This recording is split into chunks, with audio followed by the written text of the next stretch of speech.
Hello, and thanks for watching. I'm Federico Ortiz, Head of Program here at NLA, and I'm here today with Johan Hybschmann of Archmongers. Hi, Johan. Hello, thank you for having me. Thanks for joining us here at the London Centre at the exhibition of the Don't Move Improve Awards. So first of all, congratulations for being the winner of the Home of the Year of the 2025 Don't Move Improve edition. Thank you. Congratulations. And yeah, first to start off with this interview. So can you tell us a bit more about the story behind the winning project, Elemental House? Yeah, it was a house that my wife discovered. It was for sale. It was a few doors down the road from where we lived before. 1970s house that had not been cared for many years, so in quite a bad state. So we bought it with the intention of doing everything to it, and it was a kind of I guess a collaboration where I was the architect, but my wife was slightly co-designer / client, and my business partner almost became a kind of consultant within the project. Yeah.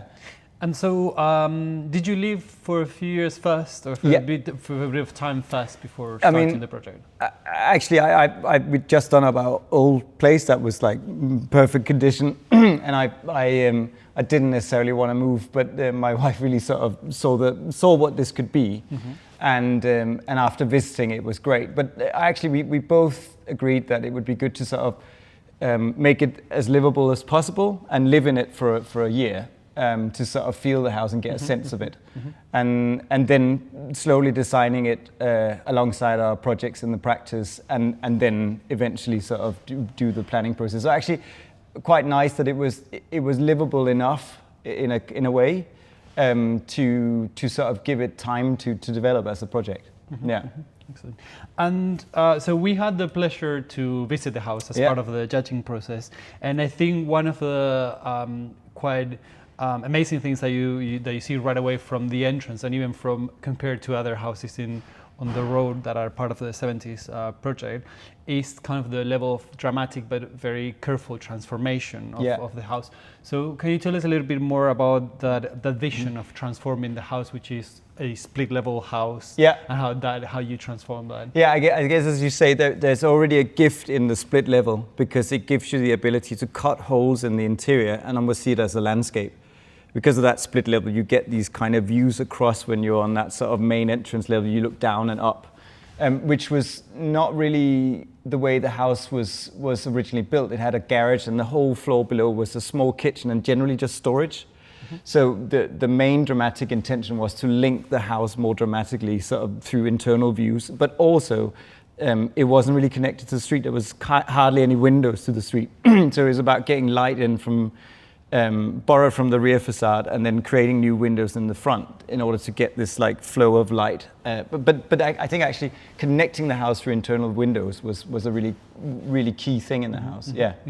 Yeah, absolutely. You can absolutely get a sense of that connection with all the levels, but also the approach from the outside. So I was wondering, what did the neighbors say? What were the repercussions with the neighbors and the kind of surrounding community? I think actually in a funny way, we tried to make the house as tried to make it fit in as possible, like as much as possible. So we tried not to we tried to fit in with the general color of the window frames, and we tried to sort of just follow the existing patterns of the facades to create bigger windows, but sort of following the rhythm of what was already there. So I think it's a house that the success of it in our views is that actually it doesn't scream very much from the outside. It feels it's heavily internally reconfigured, but the ground floor feels quite like it's sort of connected in when you see it across the street. I think the main thing was just that the entrance had 5 steps up, and we lowered the whole thing. And by doing that, it's created this incredibly tall door. Yeah. And so actually the door was probably more the talking point. Oh, it's because me and my wife are not very tall. So I guess it's a sort of, it is the thing that became a bit odd on that street. They're all quite similar, but the door is weird. Yeah. So as part obviously as a home renovation project and any kind of obviously project, architectural project, there are usually some challenges as part of the process. So what were the significant challenges for this project, and how did you overcome those? I mean, Obviously, as the owner of the practice, there were no challenges at all, right? But I think the main thing was that actually the house was incredibly well built, and so in essence, to change anything in it was a slight struggle from a structural point of view, as in it was incredibly solid. The biggest struggle was that we had to insulate the whole floor, and by doing that, you had to sort of go down into the concrete, and we found that actually normally you have to break up the slab and then insulate and then cast a new slab, but it was so deep that we could just go into the slab and then insulate straight on top. But actually that was very much fighting the house, and I think that was the worst part for the neighbors, because it was like intense drilling for ages. But I think from a practical point of view, that it was sort of fighting some of the things that were never meant to be changed. But on the other hand, it's the usual thing about trying to sort of mitigate budget in this like crazy climate, right? Yeah. It's about trying to sort of figure out what can you do with the budget in order to make it as extraordinary as possible, but still be careful. Yeah, absolutely. Yeah.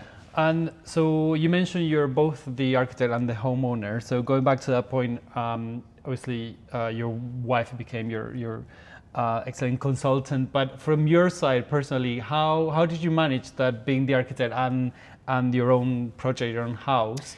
And did anything kind of personal inform your decisions? Well, no, actually, I mean, maybe that's sort of me not explaining clearly, but like my wife's not an architect; she's a clinical psychologist, and then my business partner was the consultant almost. Like, but I think in some ways, my wife has done many previous projects even before we met, so she was quite into the whole kind of renovating places from the beginning. She had a really good knowledge of how to do that, and we're always quite aligned design-wise. It feels quite sort of equal in that way. But I don't actually, weird enough, I think the key was to not overcomplicate it, and to sort out the main layout, and particularly the staircases that were really horrible and sort of all in the wrong location. And so we connected them very much through the stairs and creating the holes around the circulation. But once that was sorted, it was more about giving us a brief of almost working with as least amount of materials as possible. So, the house was made of sort of heavy use of brick, concrete, and softwood, and then galvanized steel. Yeah. And so we almost made the brief that was the only materials we could use. Yeah. And it has created this thing where in certain places we sort of left the scars and open up the structural lintels and stuff like that. And the extension, everything in the house is sort of guided by what was already there. So, and I think when you create those parameters, it becomes simpler. Yeah. So actually it came quite quickly. Yeah, in terms of what to do. Yeah. So in terms of the materiality, the Elemental House also won the Materiality and Craftsmanship Prize this year at DMI. So yeah, you mentioned, I think that's another kind of standout piece of the house. The material palette is quite eclectic in a way, but at the same time is very complementary, and it all works. So, and you also managed to reuse some elements, some bits. I think it was marble pieces that were reused. There was more like certain things that we sort of created in the bathroom. There was excess materials, and we could then reuse it in other places of the house. Yeah, it looks very intentional, but actually it was a sort of post-rationalized thought to use it in places. Yeah. So how did that work? The material selection. So you were mentioning you were trying to create this limited kind of palette of materials. Yeah. But how did you make it all come together, or was it more as you were going through the construction process? I think there's an overall strategy, almost like saying, I guess that's the lovely thing about being your own client in some ways, is that not everything has to be drawn immediately. Yeah. And I sort of wish that architecture, particularly also residential architecture, was a bit more like that. That actually certain things you have a really good awareness of what it might be, but you make the decisions on site. Or once something is built, you then make the decision about the next step.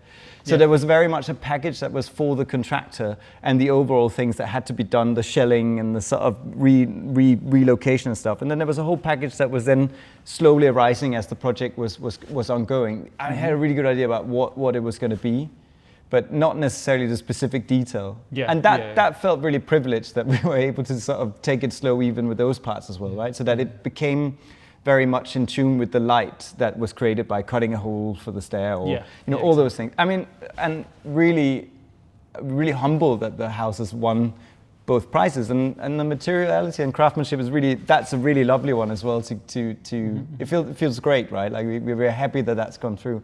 But I think it's more that actually, although you are using, say, softwood as the only added carpentry material, you can treat it in so many ways that isn't the same thing. The kitchen cupboard might be the same as the windowsills, but by leaving one and let it naturally just go dark and staining one to be whiter, it's the same family, but it's two different kind of personalities. Yeah. And I think that was the key, that you just work with treating the same materials in different ways and then create this sort of excitement throughout the house that feels relevant for the particular moment. Yeah, that's very interesting. And also they kind of guide the journey through the house in a way, because they keep kind of popping up and you're reminded that you just seen that same material similar in another part of the probably house, just which is really lovely, lack of imagination, but that's sort of it, isn't it? Yeah. No, it's a really nice part of that kind of journey. So in terms of that kind of, it sounds like you were saying that it would be really interesting to be able to work in a project, seeing it more as like an open framework that you can adjust rather than here's a whole design if you go build it as I'm telling you to do it. Yeah. So what advice would you offer to architects but also homeowners that are thinking of having a kind of a DMI style project, a home renovation project? I mean, I guess if there's a few layers of it. On a high level, it's like, if the house is in a state where you can live in it for a bit, it's not a bad thing. We get quite a lot of people contacting us before they've even bought the place, which is great if it's in a really bad state. You know, I get it, and you can't always live in a place. But if you can, try and do a makeshift thing and get a feel for the house. Yeah, get a sense of the place, and also so you've got a really informed idea about how the light works and what's the problems with the plan, and all that sort of stuff. But I think it's also really I don't know. It's one of the things is that we were very realistic about the budget we would have that we had left over in order to do the house. So I guess one thing is to try, if you are wanting to do a project, try and buy with the intention of being quite realistic about what you need to do to the house and how much budget you got left for it. It's always a shame if you have to compromise so heavily that either the materiality goes down and the house isn't great for that many years because it's sort of falling apart, or that you're just basically trying to sort of buy a house that needs so much work that it becomes overbearing, or something that actually almost can't be done to your house within the ability and within the budget, or fighting the house. Yeah. So we very much bought a house that we knew structurally was quite easy to change in many ways. I mean, the concrete was one thing, but other than that, it was logical. And then also being really realistic about, well, with that amount of change, we have this amount of budget and we need to make it work. But we didn't buy to the sort of top of our abilities and then not having the money to do the work to it. And I think that's sometimes the issue, that actually you go into projects not being realistic about what needs to be done. Yeah. And everything is super expensive. And I also know I feel very privileged that we were able to do this at all, right? But it's not always the case, right? And sometimes you just got to adjust it. The other thing is, we would say, if there isn't budget for doing the full thing, it's really good to plan with your architect, plan the whole thing, and then try and split it up into stages, rather than just focusing on one bit of the house that really doesn't work. You might lock yourself in future for something that could have been done holistically. Yeah. So we're trying to say, try and get the DNA of the house in, even if you can't do all of it. Design it fully to a certain concept, and that it structurally would work like that, so that you're not putting the services in the wrong place, or you're actually not building in a place that shouldn't have been built in. And you can face it, but have a holistic idea about the whole house. That's a really big thing, I think. Yeah, I think that's a really good advice, actually. And I really like that point around don't fight the house as well, which is quite a really good point. I would say probably in general for any kind of refurbishment or retrofit project. So let's talk a little bit about sustainability. So obviously, DMI at the core of it is don't improve what you have, or refurbish an existing building. So that's already a very sustainable approach. But were any specific, you mentioned some of them, but if you can expand on some of the kind of design strategies around sustainability. And I remember there's quite a lot of greening that was introduced in the house, for Yeah. example. So yeah, any kind of I mean that was thing. that was incredibly guided by Anita, my wife. That actually, you know, I really enjoy gardening and gardens, but I don't have the I guess I don't have the patience necessarily for making it happen. Yeah. Whereas my wife is the complete opposite, and the knowledge is quite great. And when we bought the place, both the front garden and the rear garden was just paved. So it was completely hard surfaced, really well done as well. So it took a lot of work to break it up. Right. And so one thing was to green everything that could be greened, and unfortunately we had to create an extension. But actually in our heads it would have been nice to have more garden. Mm-hmm. But it was the only thing that could unlock that plan without having to fight the house even more. Yeah. So that has future-proofed the house to just sort of create that slightly more space, and it's also created a much more connective threshold between garden and the rest of the house. Mm-hmm. And then we split the extension up into two. One was to that was basically because if we hadn't done that, if it had been a straight extension, we wouldn't have been able to see the original balcony from the garden and vice versa. We wanted that view, and the house had these two arches in bricks that we were basically able to say, well, one side the roof goes down, and all that could then be collected all the rainwater from that can be collected in a rain bot, which was great, and the other one can then be green.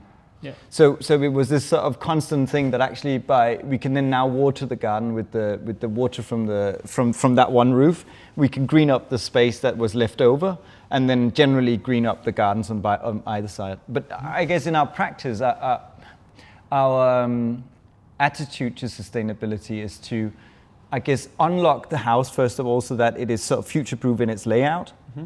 and that is sometimes quite carbon heavy. But do that so that it's definitely, you can do different things in future, even if it isn't what it is now, and then also create longevity through the choices of materials and fittings and all that kind of stuff, so that you're sure that this thing only really has to be changed once. Yeah. And so, you know, everything it might be that and then, you know, try, if you can, create carpentry out of timber that has low carbon footprint.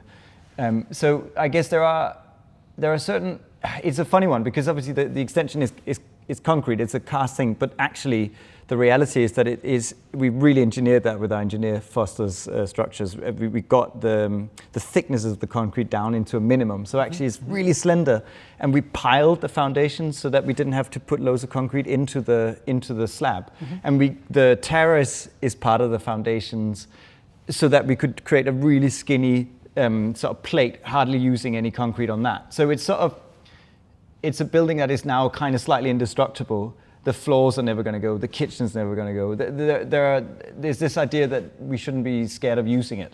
Yeah. And you can really use that building now, right? Yeah. So you're building longevity there, which is really good point. So in terms of the connection between kind of the indoor and the outdoor spaces, I think that's the other kind of key piece. But yeah, you mentioned that relationship with the existing balcony. But yeah, if you can tell us a bit more about that connection with the garden, and then I remember there was a back alley as well on the other side. No, so again, I think part of my wife and I were just really kind of interested in modern properties. That we've always had a really soft spot for that era of housing, because it doesn't take much to unlock the plan to make it really modern. You know, occasionally you get places where it's a really old house, and you're sort of fighting the house. We often tend to say that, well, then if you buy that kind of house, you need to sort of update it respectfully. But if you're trying to get a modern house out of an old house, you're kind of doing the wrong thing, right? Yeah.